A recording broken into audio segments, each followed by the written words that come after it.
Alright, हम बात करेंगे यहाँ पर ग्लाइकोलाइसिस की, ठीक है। ग्लाइकोलाइसिस की बात करने से पहले हम एक स्टेप यहाँ पर देखते हैं कि ग्लाइकोलाइसिस से हमें, जैसे ग्लूकोज से क्रिया अगर शुरू होती है तो हमें एंड में मिलता है पायरुवेट, ठीक है। ये यहाँ पर हम देखते हैं 10 स्टेप्स होते हैं जो कि ग्लाइकोलाइसिस की क्रिया में होते हैं और उससे हमें पायरुवेट के भी 2 अणु हमें यहाँ मिलते हैं। तो हम यहाँ मान के चलते हैं कि इस पायरुवेट की अलग अलग फेट या अलग अलग फ्यूचर भविष्य का हो सकता है। तो पायरुवेट का भविष्य देख रहे हैं यहाँ पर हम, फ्यूचर ऑफ पायरुवेट। देखने को क्या मिलता है कि पायरुवेट एनाएरोबिक कंडीशन में, अवायवीय कंडीशन में क्या करता है, यहाँ पर लैक्टिक एसिड में बदल जाता है, ठीक है। वहीं यहाँ पर भी अवायवीय कंडीशन है तो ये इथेनॉल में बदल जाता है, ठीक है। लेकिन जब यहाँ पर एरोबिक कंडीशन होती है, ऑक्सीजन उपस्थित रहता है, तो ये बनता है एसिटाइल कोएंजाइम, ठीक है। ये एंटर करता है हमारे क्रेब्स चक्र में और फिर इससे हमारे बनते हैं 4H2O + 4CO2, ठीक है। ये सारा काम हो रहा है ऑक्सीजन की उपस्थिति में हो रहा है, इसलिए हम यहाँ बोलते हैं वायुवीय वातावरण है, एरोबिक कंडीशन। तो हमने फ्यूचर देखा है यहाँ पर पायरुवेट का कि ग्लूकोज से पायरुवेट में बदलने की क्रिया को हमने बोला ग्लाइकोलाइसिस, जिसके अंदर 10 स्टेप्स या 10 पद यहाँ पर उपस्थित रहेंगे। अब इसकी पायरुवेट की 3 भविष्य होते हैं। पहला तो एनाएरोबिक अवायवीय अवस्था में ये इथेनॉल में बदल जाए, ठीक है, एक प्रकार के अल्कोहल में ये चेंज हो जाए। उसके बाद दूसरे की बात करेंगे तो अवायवीय अवस्था में ही ये लैक्टिक एसिड में, लैक्टिक अम्ल में बदल जाए। अब तीसरे की बात करेंगे वायुवीय अवस्था में ये ऑक्सीजन जहां बहुत ज्यादा मात्रा में उपस्थित है वहां पे ये 2-एसिटाइल कोएंजाइम ए में बदल जाता है, ठीक है, क्योंकि 2 पायरुवेट है तो 2 बनेंगे। अब यहाँ पर क्योंकि साइकिल 2 बार चलती है इसलिए हमें 4H2O और 4CO2 मिलते हैं। कैटाबॉलिज्म हो रहा है, सब कुछ टूट रहा है, ठीक। और एसिटाइल कोएंजाइम ए जो है ये पहला प्रोडक्ट है, इसके बनने से क्रेब्स साइकिल में ये एंटर कर जाता है, चला जाता है और क्रेब्स साइकिल पूरी करते करते ये हमें देखने को मिलेगा। ये अणु जो है हमें मिलेंगे प्राप्त। तो इस तरह से 3 फेट इसकी हो सकती है, 1, 2 एंड 3। अब जब हम पायरुवेट से लैक्टिक एसिड में परिवर्तन की बात करते हैं तो यहाँ हम एक इंटरेस्टिंग चीज है, पायरुवेट भी हो सकता है या फिर पायरुविक अम्ल भी, एसिड भी हो सकता है और 2 अणु हैं, ठीक है। यहाँ पर ये बदलेगा किसमें, लैक्टिक एसिड में या लैक्टेट। तो लैक्टिक एसिड में भी कितने अणु होंगे, 2 अणु, ठीक है। इसी तरह से तो रहेगा 2 अणु। अब यहाँ पे ये जो एंजाइम होता है वो होता है लैक्टेट डिहाइड्रोजिनेज, ठीक है। डिहाइड्रोजिनेज का मतलब ये हो जाता है कि यहाँ पर हाइड्रोजन जो है वो हट रही है, रिमूव हो रही है और इसमें ऐड हो रही है। इसका मतलब ये हुआ कि NADH यहाँ था और ये NADH NAD+ में बदल गया। इसने क्या किया, हाइड्रोजन दिया इसको, इसने हाइड्रोजन को इस पे ट्रांसफर किया, जिसके कारण ये इसमें बदल गया, इस तरह से बन गया। तो हम यहाँ रिएक्शन जब लिखते हैं इसकी तो इस तरह से लिख सकते हैं कि पायरुवेट के साथ हमारा आया NADH और जब लैक्टेट डिहाइड्रोजिनेज ने कार्य किया तो हमने क्या देखा कि यहाँ पर हमें मिला लैक्टिक एसिड प्लस NAD, क्योंकि H जो था वो यहाँ पे ऐड और दो अणु थे, दो ही बने। तो इस तरह की क्रिया हमें यहाँ पर देखने को मिलती है। किस कंडीशन में? जब एनाएरोबिक अवायवीय अवस्था होती है। और हम देखते हैं कि लैक्टिक एसिड जो है वो हमारी मसल्स में, मांसपेशियों में बन जाता है। कई बार हम देखते हैं कि हम बहुत ज्यादा रन कर रहे हैं, बहुत ज्यादा भाग रहे हैं, तो जब बहुत ज्यादा भागते हैं तो ऑक्सीजन का लेवल हमारे अंदर थोड़ा डाउन हो जाता है, कम हो जाता है।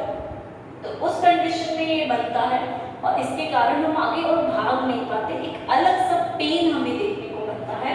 वो क्यों हो रहा है? क्योंकि वो लैक्टिक एसिड वहां पे बन रहा है। ठीक है, कितनी भी कोशिश करते तो भी हम वहां पे भाग नहीं पाते कई बार, तो वो लैक्टिक एसिड के कारण ही, क्योंकि ऑक्सीजन बहुत कम हो जाता है। ठीक है, तो एक तरह से अवायवीय अवस्था वहां बन जाती है। ठीक है, बात ग्लाइकोलाइसिस की ही कर रहे हैं।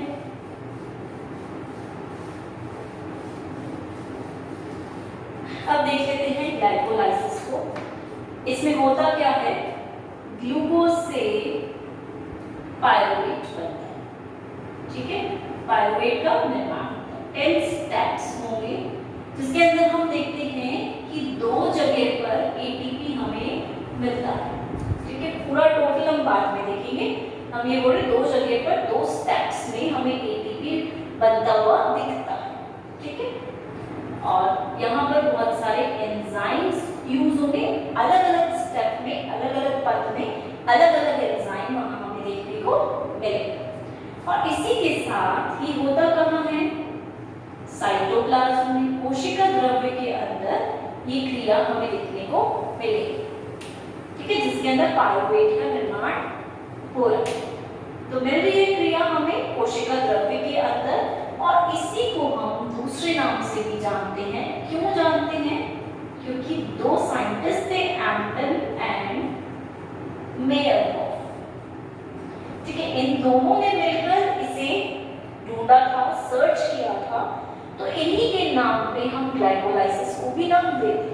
तो इसको हम बोल सकते हैं एम्पटन मेयरहोफ पथ या मेयरहोफ पाथवे। तो इनके नाम पे हम ग्लाइकोलाइसिस को नाम देते हैं। कई बार एग्जाम्स में डायरेक्ट किया जाता है एम्पटन मेयरहोफ पाथवे क्या है, तो कंफ्यूज नहीं होना है। वहां पे हमें पता है कि ये ग्लाइकोलाइसिस ही है, ग्लाइकोलाइसिस की ही क्रिया है, तो वहां पे जाके कंफ्यूज नहीं होने का। ठीक है, इसी को ग्लाइकोलाइसिस कहते हैं, इसी को एम्पटन मेयरहोफ पाथवे कहते हैं, क्योंकि इन दोनों साइंटिस्ट ने मिलकर इस क्रिया को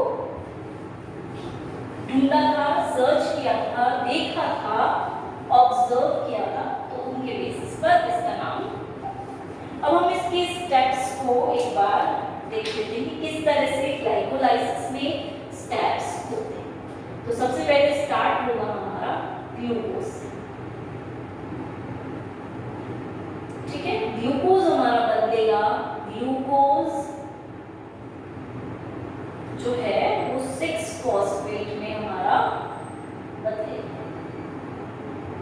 ठीक है, अब ग्लूकोज क्योंकि 6-फॉस्फेट में बदल रहा है तो एंजाइम हमारा क्या होगा? हेक्सोकाइनेज। ठीक है, अब ग्लूकोज 6-फॉस्फेट हमारा बदलेगा फ्रक्टोज 6-फॉस्फेट में। ठीक है, दोनों एक दूसरे से मिलते जुलते ही हैं। ग्लूकोज 6-फॉस्फेट बन गया हमारा फ्रक्टोज 6-फॉस्फेट। अब यहाँ पर एंजाइम हम क्या बोलेंगे? Phospho ग्लूको isomerase. ठीक है, आइसोमर में बदला है, इसलिए फॉस्फो ग्लूको आइसोमरेज। अब हमारा फ्रक्टोज 6-फॉस्फेट बदलता है फ्रक्टोज 1,6-बिसफॉस्फेट। ठीक है, कि फॉस्फेट 1,6 बिसफॉस्फेट में बदल रहा है, तो यहाँ पर वापस से कौन सी क्रिया आएगी, काइनेज एंजाइम। ठीक है, तो काइनेज एंजाइम हमारा होगा जिसको हम बोल सकते हैं फॉस्फो फ्रक्टोकाइनेज। ठीक है, अब ये फ्रक्टोज 1,6 बिसफॉस्फेट हमारा दो चीजों में बदलेगा। ठीक है, एक हमारा होता है DHAP,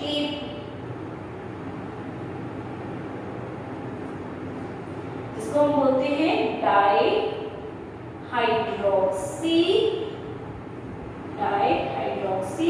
एसीटोन फॉस्फेट। ठीक, एक हो गया हमारा DHAP और दूसरा हमारा होता है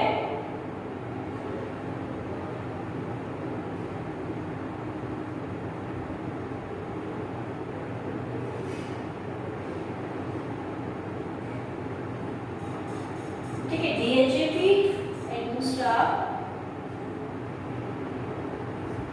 हम मान के चलते हैं ग्लिसरॉल्डिहाइड 3 फॉस्फेट।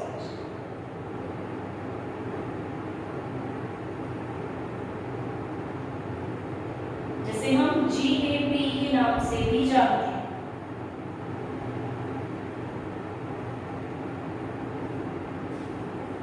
ठीक है, तो इन दोनों के बीच में जो एंजाइम हमारा होता है वो कहलाता है एल्डोलेज।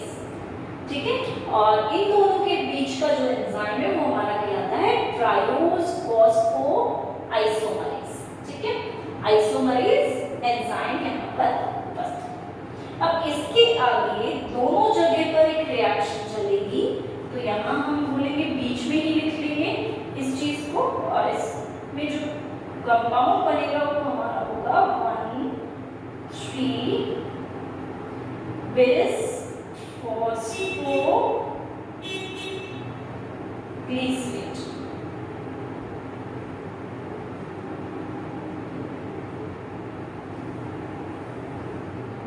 ठीक है, 1,3 बिसफॉस्फो ग्लिसरेट यहाँ हमें देखने को मिलेगा, और एंजाइम होगा ग्लिसरॉल्डिहाइड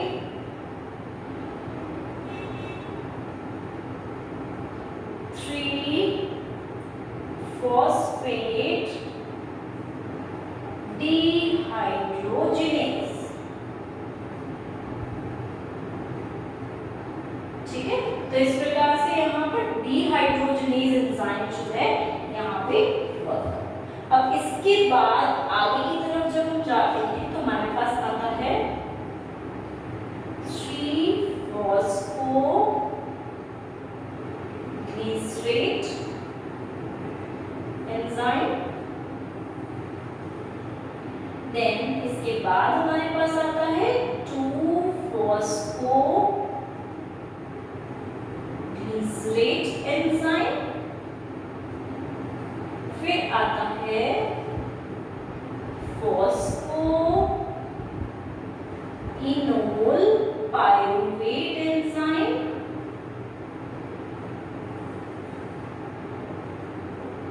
ठीक है, और फिर हमारा लास्ट में आता है पायरुवेट या पायरुविक एसिड।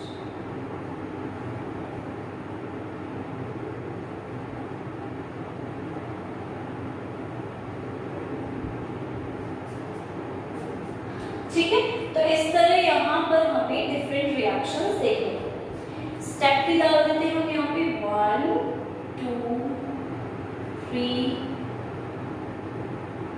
4। ठीक है, यहाँ हो गया हमारा 5, ये हो गया हमारा 6 7 8 9 10। तो ये 10 स्टेप्स में ये वाली पूरी रिएक्शन हमारी यहाँ पर कंप्लीट होती है। ठीक है, अब एक चीज और जो देखने लायक थी वो ये थी कि यहाँ पर हम देख लेते हैं एक बार कि किस तरह से कौन कौन से एंजाइम हमने नहीं लिखे हैं। 1,3 बिसफॉस्फोग्लिसरेट से 3-फॉस्फोग्लिसरेट बना। तो हम यहाँ पर नाम देंगे इसे फॉस्फो, या बोलेंगे हम इसे फॉस्फोग्लिसरेट काइनेज। ठीक है, यहाँ पर हम बोलेंगे फॉस्फोग्लिसरेट म्यूटेज। ठीक है, म्यूटेज। अब एक बार एटीपी वाला चीज देख लेते हैं कि यहाँ पर एटीपी यूटिलाइज होकर एडीपी में बदल। सेकेंड में कुछ नहीं होगा, थर्ड में भी हम देखेंगे एटीपी यूटिलाइज होकर एडीपी में बदल। ठीक है, ऑलराइट। अब एक और चीज, फोर्थ में हमें कुछ नहीं देखने को मिलेगा।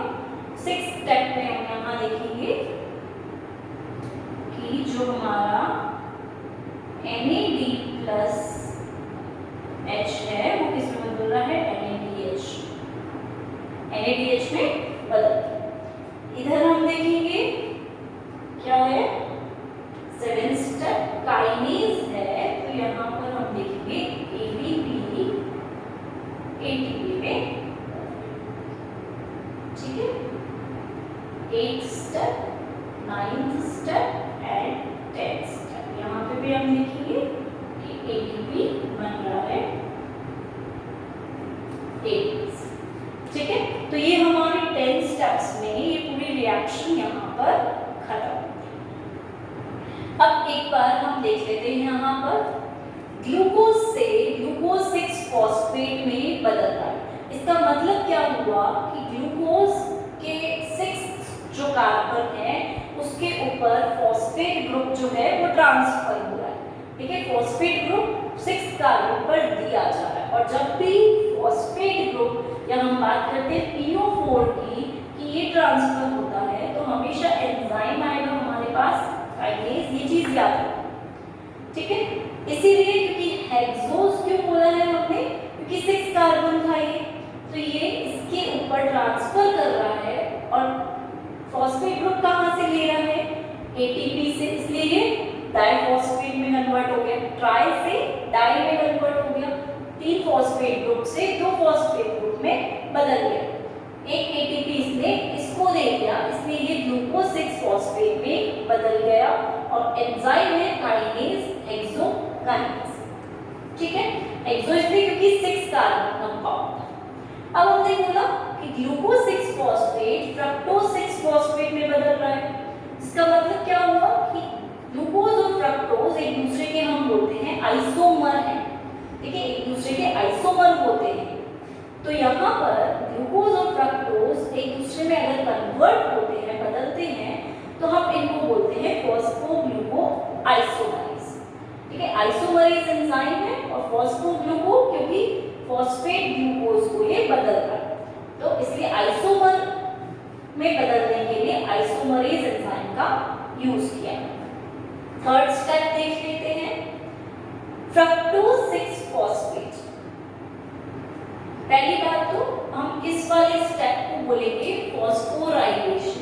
ठीक है, क्योंकि फॉस्फेट ग्रुप जो है वो यहाँ से ट्रांसफर।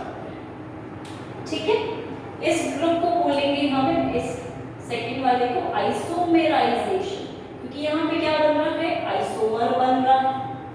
ठीक है, आइसोमर ही तो बन रहा है इसका। थर्ड वाले स्टेप को फॉस्फोफ्रक्टोकाइनेज, फ्रक्टोज से ये किस पे, एक तो 6th पे तो था ही फॉस्फेट ग्रुप, फर्स्ट कार्बन पे भी ये फॉस्फेट ग्रुप को दे रहा है और फॉस्फेट ग्रुप को कहाँ से लेगा, एटीपी से। ठीक है, एटीपी से लेगा और यहाँ से ये इसके फर्स्ट कार्बन पे फॉस्फेट ग्रुप को दे रहा है, इसलिए फ्रक्टोज 1,6-bis फॉस्फेट या फिर डाइफॉस्फेट भी इसे हम बोल सकते हैं, क्योंकि 2 फॉस्फेट ग्रुप यहाँ पर अटैच है, इससे जुड़े हुए। और एंजाइम इसीलिए क्या सा है, काइनेज, फॉस्फोफ्रक्टोकाइनेज। इसके नेम के बेसिस पर एंजाइम का नेम हमें मिलेगा।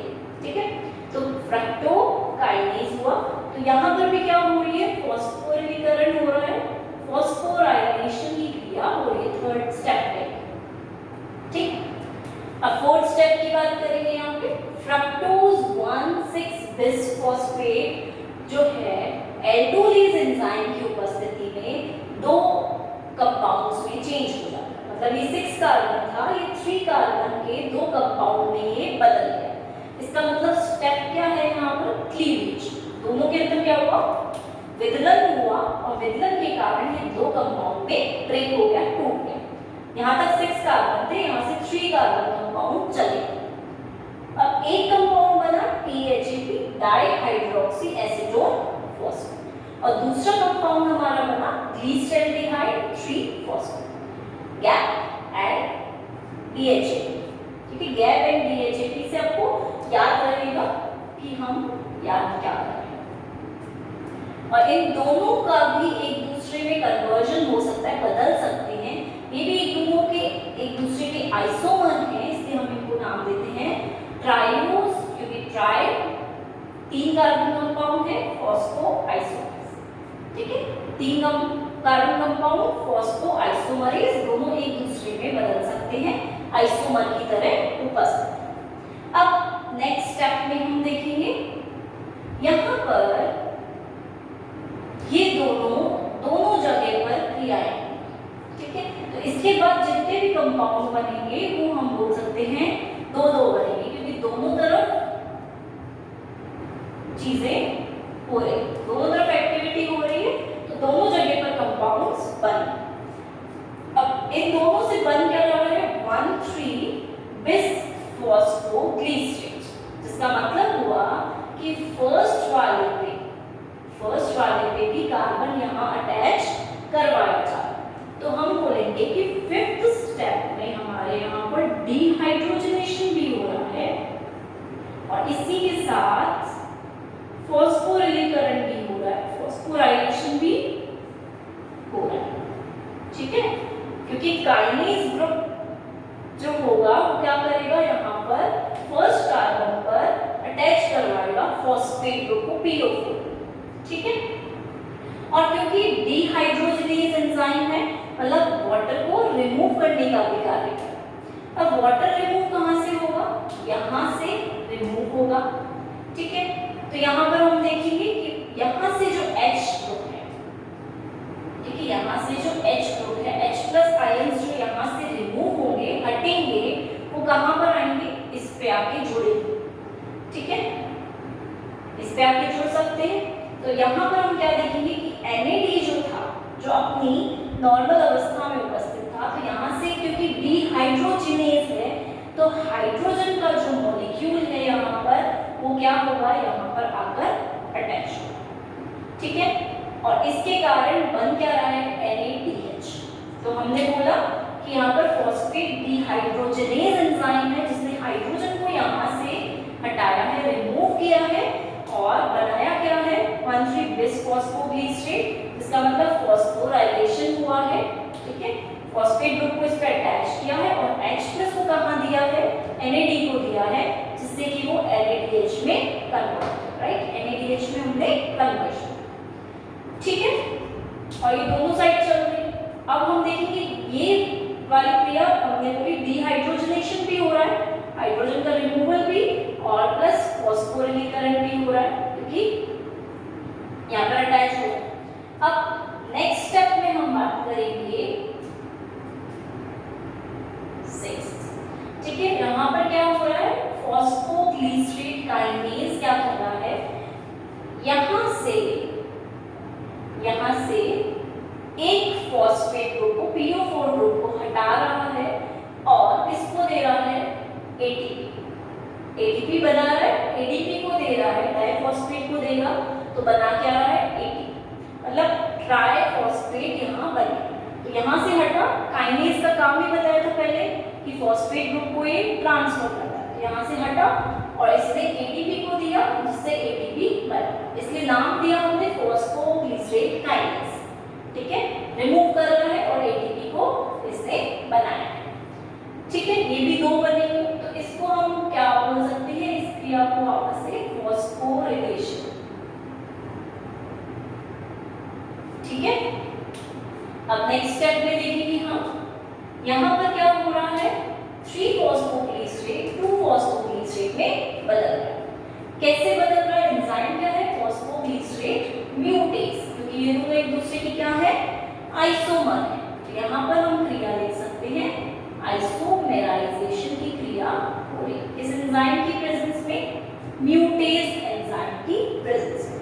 अब जब भी आइसोमर बनते हैं तो आइसोमरेज भी हो सकता है एंजाइम और म्यूटेज एंजाइम भी हो सकता है। दोनों में से कोई से भी एंजाइम यहाँ पर प्रेजेंट हो सकता है। अब नेक्स्ट स्टेप में हम देख रहे हैं 2-फॉस्फोग्लिसरेट फॉस्फोइनोल पायरुवेट में बदल रहा है। एंजाइम इनोलेज है और इसी के साथ यहाँ पर H2O जो है, वाटर जो है, वो यहाँ से रिमूव हो, ठीक है। जिसका मतलब हम बोल सकते हैं कि यहाँ पर डिहाइड्रेशन की क्रिया हो रही है, ठीक है। वहां पे डिहाइड्रोजनेशन था, यहाँ पे डिहाइड्रेशन है, जिसका मतलब वाटर बाहर की तरफ जा रहा है। और लास्ट स्टेप की हम बात करेंगे फॉस्फोइनोल पायरुवेट किसमें बदल रहा है? पायरुवेट या पायरुविक एसिड। और इसका मतलब हुआ कि काइनेज एंजाइम यहाँ पर प्रेजेंट है और उसका नाम है पायरुवेट काइनेज। इसने क्या किया है? यहां से एक PO4 ग्रुप को निकाला, ADP को दिया, ADP ने लिया और क्या बना दिया? वो ट्राइफॉस्फेट, ठीक है। डाइफॉस्फेट को उसने ट्राइफॉस्फेट में कन्वर्ट कर दिया। तो ATP इस तरह से यहां बन गया, राइट, और ये पायरुवेट में बदल गया। तो अगेन इस क्रिया को हम बोलेंगे फॉस्फोरिलेशन, ठीक है, फॉस्फोरिलेशन की क्रिया बोलेंगे। और यहां से फिर इसके अंदर लैक्टिक एसिड में ये बदल सकता है, ठीक है, लैक्टेट डिहाइड्रोजनेज की प्रेजेंस में। तो हम उसको बोल देंगे 10th स्टेप में लास्ट, यहाँ पर डिहाइड्रोजनेज क्रिया हो रही है, ठीक है। 2 अणु बने, तो 2 मॉलिक्यूल सबके यहाँ बने। तो इस तरह से यहाँ पर हम देखेंगे कि काइनेज का काम हमेशा फॉस्फेट ग्रुप को एक जगह से दूसरी जगह पर स्थानांतरित करना होता है, और म्यूटेज या आइसोमरेज का काम क्या होता है? मोस्ट प्रोबेबली आइसोमर बनाना। डिहाइड्रोजनेशन का कार्य होगा कि हाइड्रोजन ग्रुप को वहां से हटाना, रिमूव करना। और इसी के साथ लास्टली हम बात करेंगे डिहाइड्रेशन होता है तो वहां पर वाटर हटेगा, वाटर का रिमूवल। अब जब हम ATP फॉर्मेशन की बात करते हैं, ये सब चीजें समझ आ गई कि हम कौन से स्टेप में क्या करते हैं, राइट। अब एक बार हम ATP फॉर्मेशन भी यहाँ पर देख लेते हैं।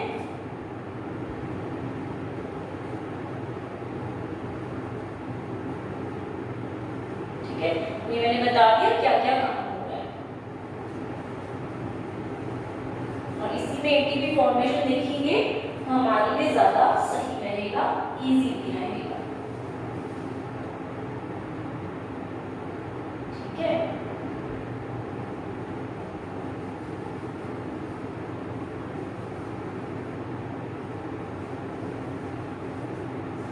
सही है।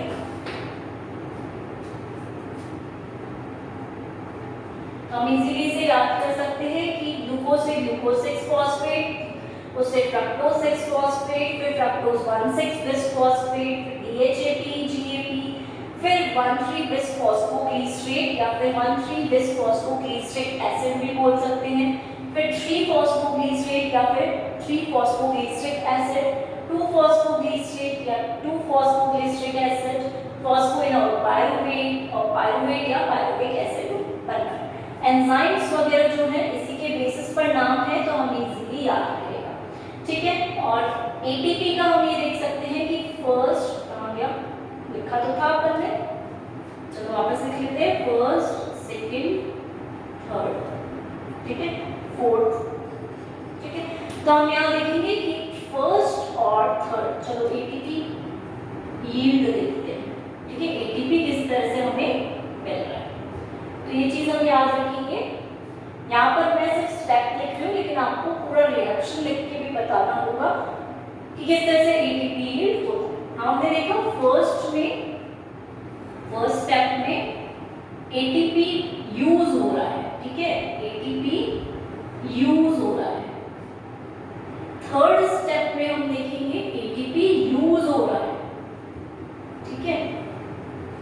तो ये बात हुई एटीपी यूज की, मतलब हम बोलेंगे कि 2 एटीपी जो है हमारे वो तो क्या हुए हैं, यूज हुए। ठीक है, अब एटीपी बन कहाँ रहे हैं, हम देखेंगे कि हमारे 7th स्टेप में एटीपी बन रहा है। ठीक है, 7th स्टेप में एटीपी बन रहा है, लेकिन कितना बन रहा है, क्योंकि ये रिएक्शन हमने बोला 2 बार चलेगी और 2 मॉलिक्यूल्स बनेंगे, इसका मतलब 2 एटीपी बनेंगे, तो हम लिख देंगे एटीपी इंटू 2। ठीक है, ऐसे ही हमारे 10th स्टेप में भी एटीपी बन रहा है और ये भी कितने बनेंगे, 2 बार चलेगी तो एटीपी इंटू 2। ठीक, अब तीसरी बात, कहीं और एटीपी बनता हुआ दिख रहा है हमें, नहीं दिख रहा, लेकिन NADH बनता हुआ दिख रहा है हमें और वो है 6th स्टेप में। ठीक है, बन कितने रहे NAD के मॉलिक्यूल, 2, क्योंकि यहां से क्रिया 2 बार चलना शुरू हो गई, 2 बार साइकिल चलेगी, तो हम यहां लिखते हैं कि 2 NADH हमारे बनते, और हम ये मान के चलते हैं कि अगर हमारे पास 1 मॉलिक्यूल है NADH का, बन रहा है, यूज नहीं, बन रहा है, फॉर्म हो रहा है, तो इससे हमें 3 एटीपी मिलते हैं, 2 पॉइंट समथिंग होता है, तो उसे हम 3 एटीपी मान के चलते हैं, 0.9 के आसपास। और अगर एक FADH मिलता है तो मान के चलते हैं हमें 2 एटीपी से, तो हमने बोला 2 NADH हमें मिल रहे हैं, इसका मतलब क्या हुआ, 2 इंटू 3, मतलब हमें 6 एटीपी यहाँ मिल रहे हैं। ठीक है, तो हम यहाँ पर लिख सकते हैं कि हमारे एटीपी कितने फॉर्म हो रहे हैं, 6 2 2, 6 + 4 is 10, तो 10 एटीपी तो हमारे प्रोड्यूस हो रहे हैं, 10 एटीपी प्रोड्यूस। ठीक है, क्लियर है ये चीज, कहां से कहां लिया है हमने, 1 और 3 स्टेप में यूज हो रहे हैं, तो हमने लिखा 2 एटीपी यूज हो रहे हैं, क्योंकि एक एक ही यूज हो रहे हैं। ठीक है, यहाँ पे डबल नहीं चल रही रिएक्शन, और हम 6 स्टेप में देख रहे हैं NADH बन रहा है, 2 बार बनेगा, 2 इंटू 3 कर देंगे तो 6 बार 6 एटीपी बन जाएंगे। ऐसे 7th और 10th स्टेप में भी हम देख रहे हैं कि यहाँ पर एटीपी बन रहे हैं, 2 बार बन रहे हैं, तो 4 मॉलिक्यूल्स हमें यहाँ से मिल गए। ठीक है, तो 10 एटीपी हमारे पूरे बने और 2 एटीपी हमने पूरे यूज किए। तो अब जब हम एटीपी यील्ड देखते हैं, ठीक है, ये चीज तो सबको समझ आ गई होगी। अब जब हम एटीपी यील्ड देखेंगे तो कैसे देखेंगे, कितने एटीपी हमें मिले।